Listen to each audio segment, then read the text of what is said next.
दोस्तों, दलित राजनीति के केंद्र में अब सबसे बड़ा सवाल यह है कि मायावती या फिर चंद्रशेखर, आखिरकार दलितों का असली नेता कौन है? क्योंकि बहुजन आंदोलन के संस्थापक मान्यवर काशीराम की पुण्यतिथि पर दोनों नेताओं ने अपनी अपनी तरह से श्रद्धांजलि दी, लेकिन जिस अंदाज में चंद्रशेखर आजाद ने मंच से भारत रत्न की मांग उठाई है, उसने सियासत का पूरा रुख ही बदल दिया। तो मैं मांग करता हूं, अगर सही में वो मान्यवर काशीराम साहब का सम्मान करते हैं तो आज देश की सरकार को, केंद्र की सरकार को घोषणा करनी चाहिए कि मान्यवर साहब श्री काशीराम जी को भारत रत्न मिलना चाहिए। ये मेरी नहीं, देश के करोड़ों शोषितों वंचितों की मांग है। वो उन सबके नायक थे, उन्होंने उनको लड़ना सिखाया, बोलना सिखाया।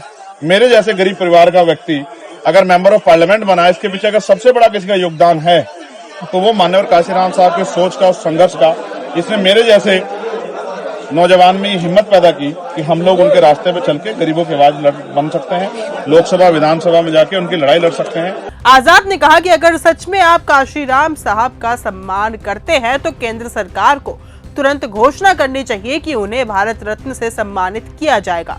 ये सिर्फ मेरी नहीं बल्कि पूरे देश के करोड़ों शोषितों, वंचितों और पीड़ितों की आवाज है। उनका ये बयान सीधे प्रधानमंत्री मोदी और केंद्र सरकार की ओर था, लेकिन इसका असल असर दलित राजनीति के मैदान में दिखा, जहां अब मुकाबला साफ तौर पर मायावती बनाम चंद्रशेखर का बनता जा रहा है। लखनऊ में मायावती की महारैली में भारी भीड़ ने यह संदेश दिया कि बीएसपी अब भी मैदान में पूरी ताकत के साथ मौजूद है और 2027 के विधानसभा चुनाव में वापसी के मूड में है। मायावती ने काशीराम को याद करते हुए कहा कि वह उनके अधूरे मिशन को आगे बढ़ा रही है, दलित, पिछड़ों और मुसलमानों को एक साथ लाने का मिशन।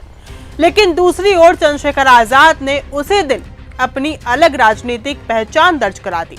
उन्होंने साफ कहा कि 2014 से भीम आर्मी और 2020 से आजाद समाज पार्टी ने काशीराम के सपने को जीवित रखने का काम किया है। उन्होंने कहा कि अगर आज मेरे जैसा गरीब परिवार का लड़का संसद में पहुंचा है तो यह मान्यवर काशीराम की सोच और उनके संघर्ष का परिणाम है। यह बयान सिर्फ श्रद्धांजलि नहीं थी बल्कि एक राजनीतिक घोषणा की तरह था कि अब बहुजन आंदोलन की अगली पीढ़ी के नेता वही हैं। दरअसल मायावती और चंद्रशेखर आजाद दोनों ही दलित समाज के प्रतीक हैं, लेकिन उनकी राजनीति की दिशा अलग है। मायावती जहां सत्ता के अनुभव और संगठन के बूते पर आगे बढ़ रही हैं, वहीं चंद्रशेखर आजाद जमीनी संघर्ष और युवाओं की आवाज के प्रतीक बन चुके हैं। तो दोस्तों, अब दलित समाज के बीच चर्चा यही है कि क्या मायावती, जिन्होंने काशीराम के साथ रहकर सत्ता की सीढ़ियां चढ़ी थी, वही असली वारिस है या फिर चंद्रशेखर आजाद, जो सड़कों पर संघर्ष करते हुए काशीराम की वैचारिक विरासत को फिर से जगा रहे हैं। राजनीतिक जानकारों का मानना है कि चंद्रशेखर आजाद का भारत रत्न वाला दांव सिर्फ भावनात्मक अपील नहीं है बल्कि एक रणनीतिक चाल है। उन्होंने सीधा संदेश दिया है कि काशीराम को सम्मान दो वरना दलित समाज चुप नहीं बैठेगा। कुल मिलाकर काशीराम की पुण्यतिथि ने एक नई बहस छेड़ दी है। दलित राजनीति की बागडोर अब किसके हाथ में जाएगी? मायावती की पुरानी विरासत या फिर आजाद की नई ऊर्जा? दलितों का असली नेता आखिर है कौन? तो अब आप बताइए, आप किसको अपना असली नेता मानते हैं? अपनी राय कमेंट में जरूर दीजिएगा।